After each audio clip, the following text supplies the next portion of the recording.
샬롬. 주일 저녁입니다. 오늘 저녁에 상담을 했는데 또 하나의 은혜 가운데도 조금 더 좋은 상담이 이루어지게 해주셔서 너무나도 감사합니다. 제가 간단히 칼럼 하나 하고자 하는데요. 계획주의 해설에 대한 기준에 대해서 제가 그 매일 예배 그리고 성경 66권에 대한 강해, 모든 설교의 해설 기준은 계획주의 입장에서 해설을 하고 있습니다. 예전에 제가 한글 한 번에 설교하다 해서 이 구속사적 관점에서 앞번에 한번 다뤘습니다. 구속사적 관점은 계획주의의 일부분입니다. 일부분. 자, 계획주의 기준이 무언가에 대해서 나눠보겠습니다. 계획주의 해설은 성경 해석을 할 때 계획주의 신학의 주요 원리와 교리를 적용해서 성경의 의미와 교훈을 이해하는 방식입니다. 물론 우리가 제가 지난번에 배웠던 기독교 교리, 배웠던 교리가 7대 교리에 성경에 관해서, 하나님에 관해서, 사람에 관해서, 예수 그리스도에 관해서, 구원에 관해서, 교회에 관해서, 종말에 관해서 7가지 주제로 설교를 했습니다. 이것들이 계획주의 교리적인 내용이고요. 이러한 교리를 적용해서 성경의 의미와 교훈을 이해하는 방식입니다. 이는 16세기 당시 존 칼빈과 마틴 루터, 존 녹스 등 계획자들의 신학적 정통을 기반하여 계획주의 신앙 고백서와 교리 문답서에 그 원리를 찾을 수 있습니다.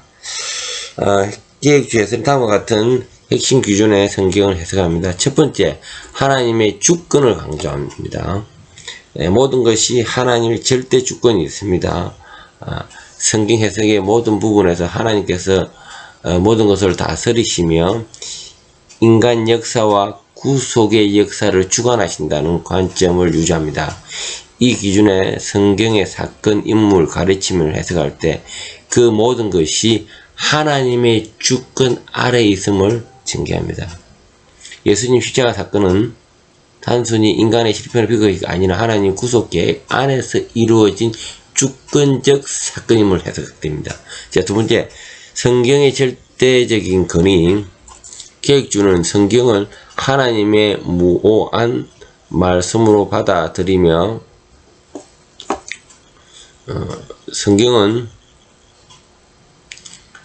신앙과 삶에 대한 최종 권위를 강조하며 모든 신앙의 논의와 교리는 성경에 의해 검증되고 정립이 됩니다. 성경 전체가 하나님의 구속 계획을 드러내며 신자들은 성경을 통해 하나님의 뜻을 발견하고 그에 순종해야 합니다. 예를 들어서 성경을 해석할 때 성경 구절 하나하나의 의미를 정확히 이해하려고 노력하며 성경 전체의 맥락과 구속사적 흐름을 중시합니다. 세 번째, 구속사적 관점. 제가 초반기에는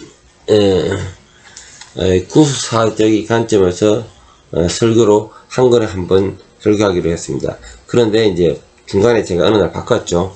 구속사보다 계획주의 관점이 왜 폭이 더 넓은 이 관점을 가지고 있습니다. 계획주의 해설은 성경 전체를 하나님 구속 역사의 관점에서 이해됩니다. 구약과 신약의 내용은 구속사적 연결되어 있으며 모든 성경 기록은 예수 그리스도의 구속 사역을 중심으로 이루어집니다. 성경의 사건은 단순히 교훈의 내용이 아니라 하나님의 구속 계획이 전개되는 구속사적인 맥락 안에 해석됩니다.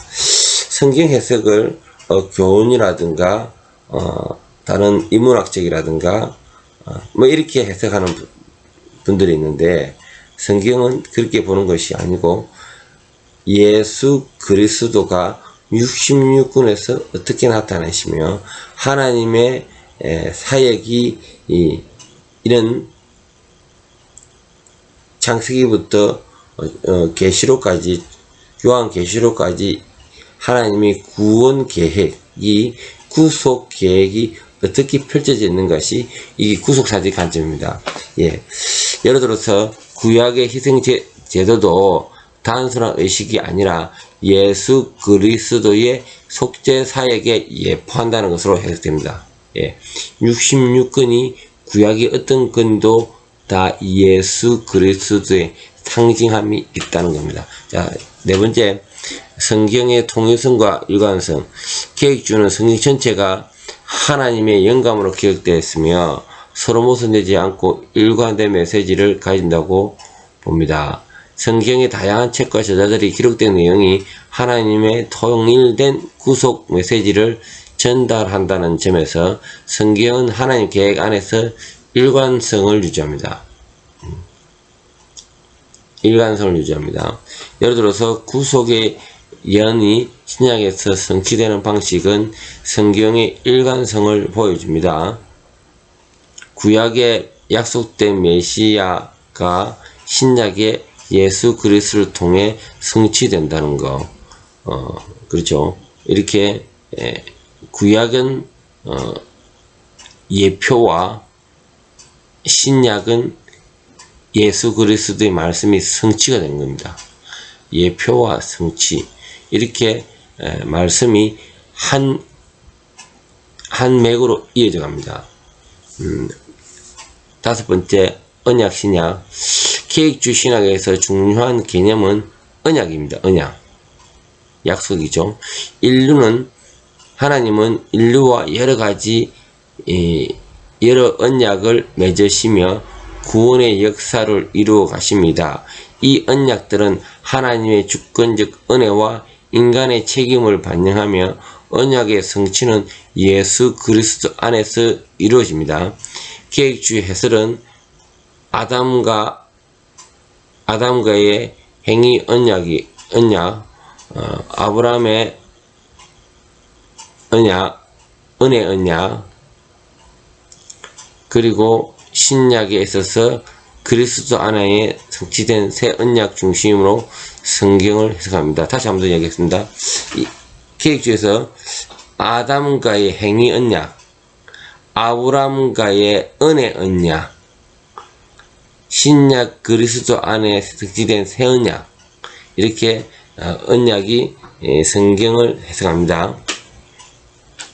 아브라함 주어진 언약, 예를 들어서 아브라함에 주어진 언약이 그리스도를 통해 성취되었음을 해석하며 그 언약이 오늘날 신약 성도들에게 적용된다는 점을 강조합니다. 예. 여섯 번째, 율법과 복음의 조화.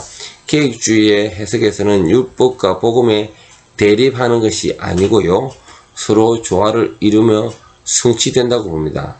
율법은 인간이 죄를 인식하고 그리스도의 필요성을 깨닫게 하는 역할을 하며, 복음은 그리스도 안에서 인간의 요구가 완전히 성취되었음을 가르칩니다. 성경에는 율법의 가르침을 해석할 때 복음과의 연관성을 요구하며 신자들이 율법의 도덕적 요구를 삶 속에 어떻게 실천할 수 있는지를 설명합니다. 예를 들어서 산상수훈에서 예수님은 율법을 폐지하지 않고 오히려 그 본질을 완성하셨다는 사실을 강조하며 신자들이 그리스도를 통해 율법을 온전히 지킬 수 있음을 해석합니다. 일곱 번째, 은혜의 구원. 은혜에 의한 구원. 계획주의 해설의 중요한 기준은 오직 은혜에 의한 구원입니다. 인간은 전적으로 타락한 것으로 스스로 구원할 수 없으며 하나님 은혜로만 구원할 수 있음을 핵심 교리입니다.